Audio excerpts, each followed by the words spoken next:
For almost a year, Idaho has been operating under a state of emergency. As you may know, there are members of the legislature who have been working since last summer to end that declaration. They tried during the special session last summer, with the House voting in favor of ending the state of emergency, only to be rebuffed by our state Senate. Governor Brad Little said Friday that the state of emergency needs to continue. The governor points out that when the Teton Dam broke in 1976 and during severe flooding in the 1990s or during any devastating wildfire, the state has initiated a disaster declaration to deal with each catastrophe, and that's true. But those disaster declarations came and went in short order. They did not drag on for a year. They were not accompanied by long orders like the governor's stage 2 and earlier, more restrictive ones that limited large gatherings. Additionally, those emergency declarations did not result in the government ordering people to stay at home or commanding businesses to close and workers to stay home. Those emergencies did not require people to avoid congregating or traveling or worshiping as they see fit.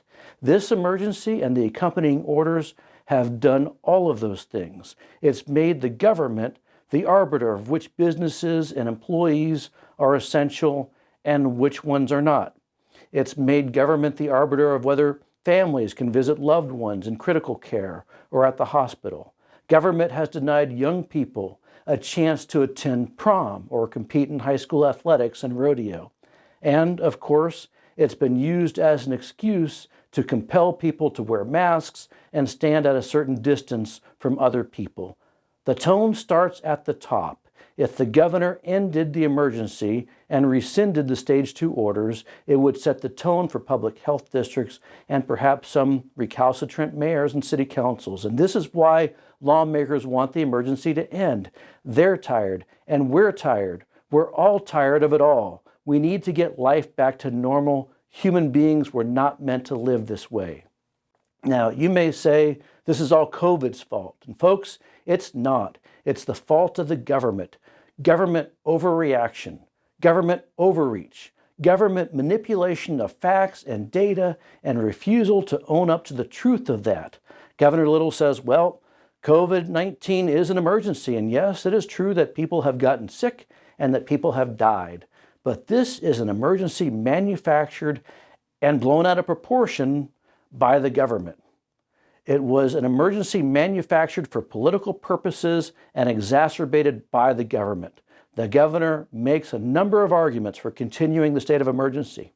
One is that keeping emergency conditions in place, the government can then cut red tape and get that out of the way. Well, who put that red tape there to begin with? Well, the government did.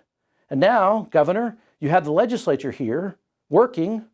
If red tape remains, then tell us where it is so you and lawmakers can get together working to pass the bills needed to eliminate that red tape. The governor says the state of emergency means we can pull down federal dollars and that money will help with the vaccine rollout.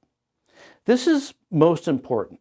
The state has gotten about $8 billion, with a B, $8 billion related to the coronavirus via the CARES Act.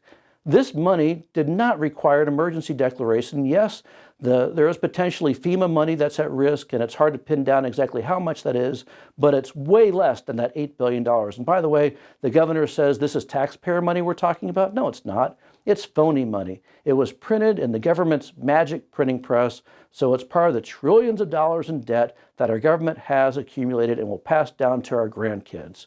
Taxpayer money it is not. Finally, since when is it the government's responsibility to help stick needles into the arms of its people? It is not. It is dangerous. It is ugly. It is irresponsible. And it's a precedent that government should not be used for in this fashion. Frankly, as more news comes out about the vaccines that are in circulation, about whether they're making people sick, about vaccines that work against new strains of the coronavirus and others that don't, about the fact that you may have to get a new vaccine each and every year, it is questionable why Idaho's government would want to participate in the vaccine rollout. I'll have you know, I've known Brad Little for a long time. In fact, a lot of people won't know this, but 15 years ago when Brad was the Senate Republican caucus chairman, he hired me to help write op-eds for the Senate GOP caucus. I like the guy.